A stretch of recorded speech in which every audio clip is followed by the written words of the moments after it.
আরজি করে শুনানিতে ডাক্তার চন্দন সেন খুন প্রসঙ্গ। প্রায় 2 দশক আগে রানাঘাটের চিকিৎসক চন্দন সেনের খুনের প্রসঙ্গ উঠে এলো সোমবার শীর্ষ আদালতে আরজি করের ঘটনার শুনানি চলাকালীন। আরজি করে তরুণী চিকিৎসকের ধর্ষণ খুনের মামলায় সুপ্রিম কোর্টে উঠে এলো প্রায় 2 দশক আগে চিকিৎসক চন্দন সেনের খুনের প্রসঙ্গ। রানাঘাটের ওই চিকিৎসকের জলে ডুবে রহস্য মৃত্যুর ঘটনায় খুনের অভিযোগ ওঠে। সেখানেও সরকারি হাসপাতালে জাল ওষুধ চক্রের অভিযোগ উঠে এসেছিল। সোমবার শীর্ষ আদালতে আরজি করের ঘটনার শুনানি চলাকালীন সেই ঘটনার প্রসঙ্গ তোলেন মামলাকারীদের তরফে অন্যতম আইনজীবী ফিরোজ এডুলজি।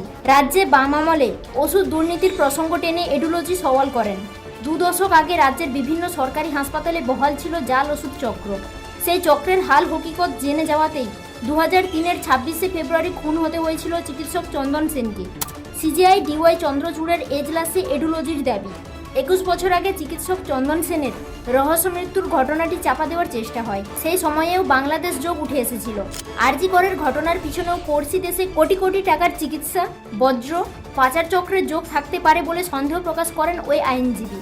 তার দাবি, এ নিয়েও সিবিআইকে তদন্তের নির্দেশ দেওয়া হোক। প্রধান বিচারপতি চন্দ্রচূড় জানিয়ে দেন, এখন আরজি কর হাসপাতালের ধর্ষণ খুনের ঘটনার তদন্ত করছে সিবিআই। পাশাপাশি আরজি করের আর্থিক দুর্নীতির বিষয়টি নিয়ে তারা তদন্ত করছে। পরবর্তী সময়ে তারা খতিয়ে দেখবে রাজ্যের বিভিন্ন হাসপাতালের আর্থিক দুর্নীতির অভিযোগের সঙ্গে এই খুনের ঘটনার কোনো যোগ আছে কিনা। তখন এই নিয়ে আদালত হস্তক্ষেপ করতে পারে বলেও তিনি ইঙ্গিত দেন। ঠিক কী হয়েছিল চন্দন সেনের রহস্য মৃত্যুর ঘটনায়?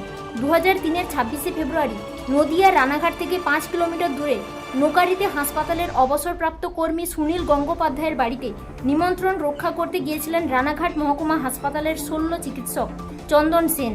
তার সঙ্গে ওই বাড়িতে আমন্ত্রিত ছিলেন রানাঘাট হাসপাতালের আরও 3 চিকিৎসক, শুভরঞ্জন খাঁড়া, তার স্ত্রী অরুন্ধতী খাঁড়া ও রহমত এ আলম।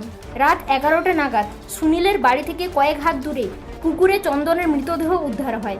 অতিরিক্ত মদ খাওয়ার কারণে পুকুরে পড়ে যাওয়ার তথ্য পুলিশের প্রাথমিক তদন্তে উঠে আসে। ওই ঘটনার সঙ্গে যুক্ত এক প্রবীণ আইনজীবী জানান, ওই দিন পুলিশ রানাঘাট হাসপাতালে ময়নাতদন্ত করতে চেয়েছিল, কিন্তু স্থানীয় মানুষের বিক্ষোভে তা কলকাতায় করাতে বাধ্য হয় পুলিশ।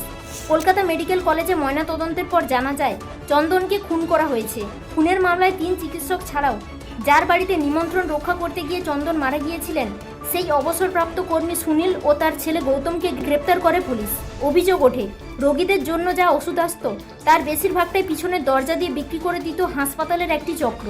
সৎ এবং গরিব দরদি বলে পরিচিত চন্দন ওই চক্রের বিরুদ্ধে প্রতিবাদ করাতেই তাকে খুন করা হয় বলে দাবি। নিম্ন আদালত কয়েকজন অভিযুক্তকে দোষী সাব্যস্ত করে সাজা দিলেও পরবর্তী সময়ে হাইকোর্ট থেকে তারা বেকসুর খালাস হন।